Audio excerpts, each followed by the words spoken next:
Ketujuh, jerat semalam. Tolong bantu bersihkan tubuhnya. Perintah Dave saat memasuki pentas pribadinya dengan membopong tubuh Neil lalu meletakkannya ke atas tempat tidur kamarnya. Asisten rumah tangga yang membukakan pintu untuk atasannya menatap wajah gadis yang dibawa Dave lalu mendelik kaget. Tuan, bukannya gadis ini. Dave hanya mengangguk lalu masuk ke kamar mandi untuk membersihkan dirinya yang kotor dan bau muntahan. Sementara, Bi Inayah kini membuka kaos oblong yang menutup sementara tubuh Ne saat Dave mengenakannya tadi di jalan. Bekas cambuk masih terlihat meski agak samar. Bi Inayah mulai menyeka tubuh gadis itu seraya geleng kepala. Tak terhitung lagi berapa banyak wanita yang mampir di pentas ini, namun baru kali ini Bi Inayah dibuat repot dengan merawat korban keganasan majikannya.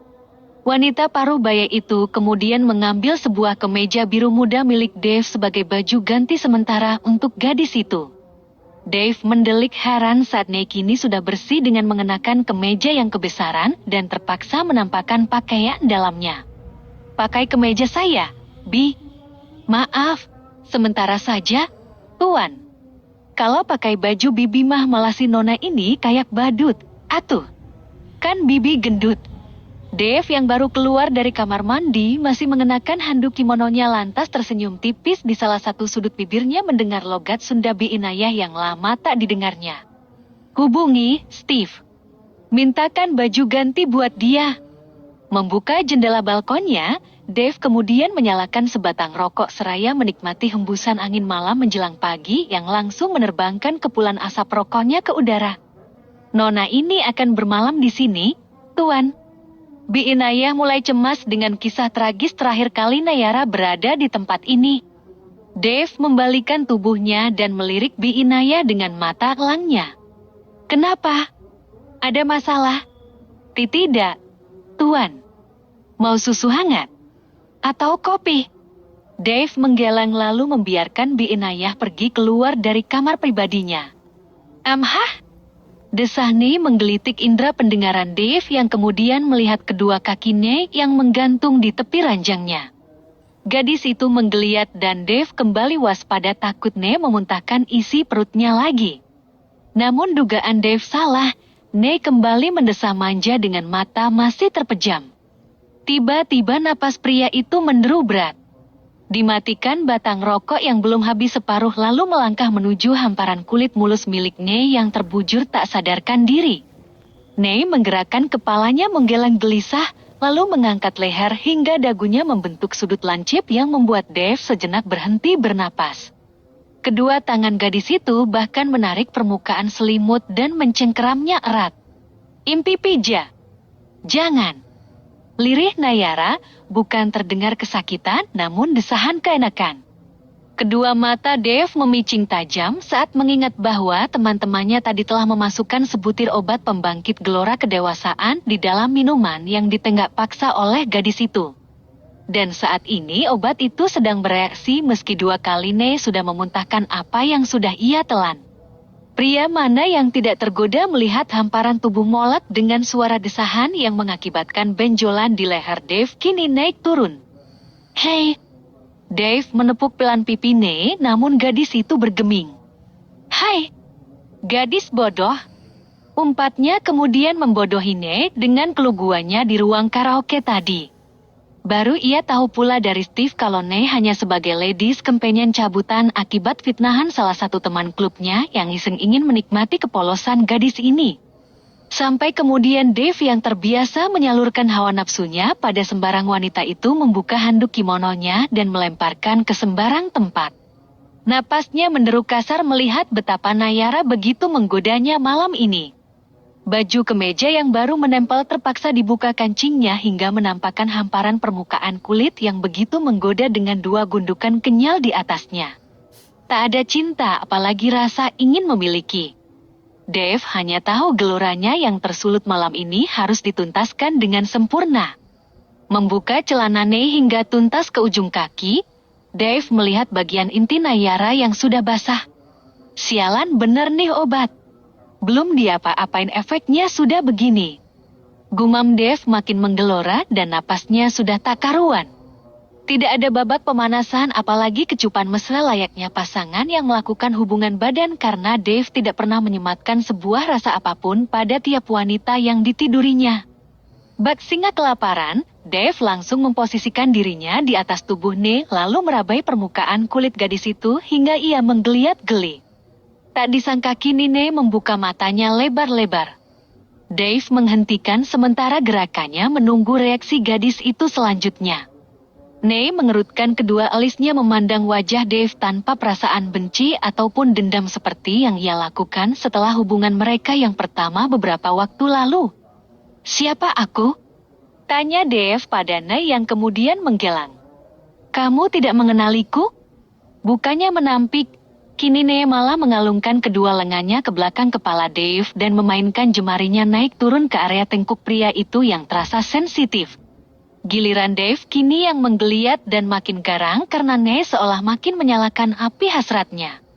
"Kamu menantangku? Jangan salahkan aku kalau nanti kamu menyesal," ucap Dave menyeringai tanpa ingin mengecupi kemolekan wajah Ne yang sampai mengangkat kepalanya mendekati wajah pria itu. Namun Dave tak bisa menyumbui gadis itu. Tak ada kata cinta ataupun kasih sayang dalam kamus hidupnya. Dave hanya tahu menyalurkan hasrat pada gadis yang rela menyerahkan tubuhnya dengan sadar dan tanpa paksaan. Meski malam ini tentu berbeda karena Ne sendiri pun tidak mengena dirinya saat ini. Dave segera memasukkan senjata pamungkasnya ke inti Ne yang sudah basah efek obat pembangkit yang begitu sensasional. "Oh!" Pekik Ne kemudian mengernyit merasakan perih dengan luka bekas perdarahan yang bisa saja menimbulkan trauma di permukaan kulitnya. Desahnya kemudian saat Dave memasukkan simbol kelelakiannya semakin dalam. Mendengar desahan Nayara yang memanjakan telinganya, Dave pun memejam dan mendorongkan tubuhnya pelan dulu demi mendengar lenguhan demi lenguhan Ne yang semakin mengobarkan gerahnya malam ini. Ne melepaskan tautan tangannya pada tubuh Dave lalu meremas permukaan selimut dan mendesah manjanan menggoda. "Oh, so sexy." Desah Dave sangat menyukai suara gadis dengan lenguhan yang seperti itu. Dorongan demi dorongan kemudian dinaikkan tingkat kecepatan dan hentakannya hanya demi mendengar suara Ne dengan efek obat yang ternyata baru diketahui Dave bisa sepanas ini. Tak disangka, Ne kemudian mencengkram kedua lengan Dave dengan maksud membalikan posisi mereka. Namun Dave yang tak pernah didominasi oleh wanita itu jelas tak mengizinkan siapapun berada di atasnya. Ia harus tetap memimpin permainan. Sampai sekian lama berlalu dan Dave sungguh menikmati adegan ranjangnya meski nyatanya semu karena Ne tidak pada posisinya yang sadar. Sampai Dave sendiri merasakan puncaknya, ia mengerang hebat dengan deruan napas yang sudah tak beraturan. Melepaskan senjatanya, Dave memastikan tidak ada darah yang keluar seperti malam sebelumnya. Pagi harinya kedua mata Nayara mengerjap saat semburat mentari pagi memasuki celah tirai jendela besar hingga langsung menyembur ke wajahnya. "Shh!" Desisnya merasakan kepalanya berputar dan tulang-tulangnya serasa patah. Langit-langit kamar menjadi pemandangan pertama yang dilihat gadis itu sampai ia mengumpulkan kepingan nyawa untuk dijadikan satu dalam memorinya. "Astaga, kenapa aku? Oh!" Ne memijit pelipisnya hingga sejurus kemudian ia terhenyak dan membuka lebar kelopak matanya. "Hawa!" Ne sontak membangunkan tubuhnya dan menyisir tubuhnya yang mengenakan kemeja kedodoran dengan kancing terbuka hingga menunjukkan lekuk tubuhnya. "Ya Tuhan, ada apa ini?" Pekiknya ketakutan dengan tubuh langsung gemetar. Dilihatnya sekeliling dan memorinya langsung memutar kejadian penyiksaan yang menyakitkan beberapa hari lalu. "Kenapa aku bisa di sini lagi?" Dengan napas menderu cepat, Ne buru-buru turun dari ranjang dan mencari pakaiannya, namun ia hanya menemukan celana dalam di atas lantai karpet. "Brengsek!" umpat Ne saat sudah menyisir ke seluruh kamar namun tak menemukan pakaiannya satupun. Saat mengangkat kedua tangan dengan lengan kemeja pria, Ne baru sadar terakhir kali ia mengenakan pakaian super minim dan berada dengan banyak pria bajingan di tempat karaoke. Merasa trauma dengan ruangan ini, Ne terpaksa mengancing kemejanya lalu mencari apa saja yang bisa ia kenakan sebagai bawahan. Membuka lemari pakaian milik Dave, Ney tak menemukan apapun yang bisa ia pakai dengan posturnya yang tidak seberapa tinggi. Melihat bayangan dirinya di cermin, Ney rasanya ingin muntah saja. Cowok bejat! Murka Ney membayangkan apa yang Dave perbuat padanya dengan kondisinya yang mengenaskan. Aku harus pergi dari sini. Menyisir kemeja yang menjuntai panjang sampai atas lututnya, Ney berpikir baju ini masih seperti dress pendek dan ia harus tetap pergi. Tak menemukan barangnya sedikit pun di sini, Ney terpaksa pergi meski tanpa alas kaki pula. Namun langkah gadis itu terhenti saat melihat benda yang membuat dadanya bergemuruh. Astaga! Cowok seperti apa dia? Ya Tuhan! Jangan-jangan dia psikopat. Sebuah kamera dengan tripod mengarah persis ke tempat tidur dengan lampu yang masih berkedip. Ditekannya tombol off pada benda itu lalu menyahutnya dengan kasar dari tiang penyangga dengan 3 kaki dan mengambil memory card di dalamnya. Anjing kamu! Apa mau Hai! Laknat! Nayara membuka pintu kamar lalu menoleh ke sekeliling mencari pintu keluar. Nona, Anda mau pergi kemana? Dek! Sebuah suara wanita yang sekian detik menghentikan langkah Ney tanpa berani ia menoleh. Dengan emosi berujung amarah di ujung kepalanya, Ney tak ingin menangisi nasibnya yang sudah jatuh tertimpa tangga. Ia terus berjalan tergesa bak korban penculikan yang akan kabur menuju pintu keluar. Ney membuka paksa pintu itu hingga ia berhasil keluar tak peduli Bi Inayah memanggilnya tadi. Ney berlari menuju pintu lift sebagai satu-satunya akses yang ia lihat saat ini. Namun dengan fasilitas penthouse mewah ini, Ney yang bukan penghuni jelas tidak memiliki akses apapun meski hanya sekedar ingin masuk ke dalam lift. Ia memencet tombol turun namun lampu tak jua menyala. Ayo, please.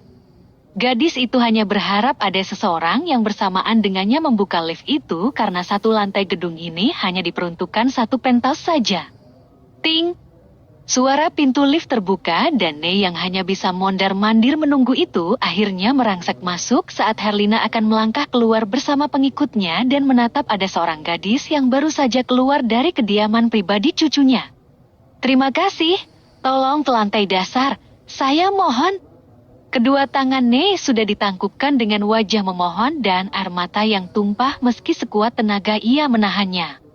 Namun bukannya menekan tombol lift dengan akses yang dimilikinya, Herlina malah menatap Ney lekat. El? Kamu Eleanor? Bersambung.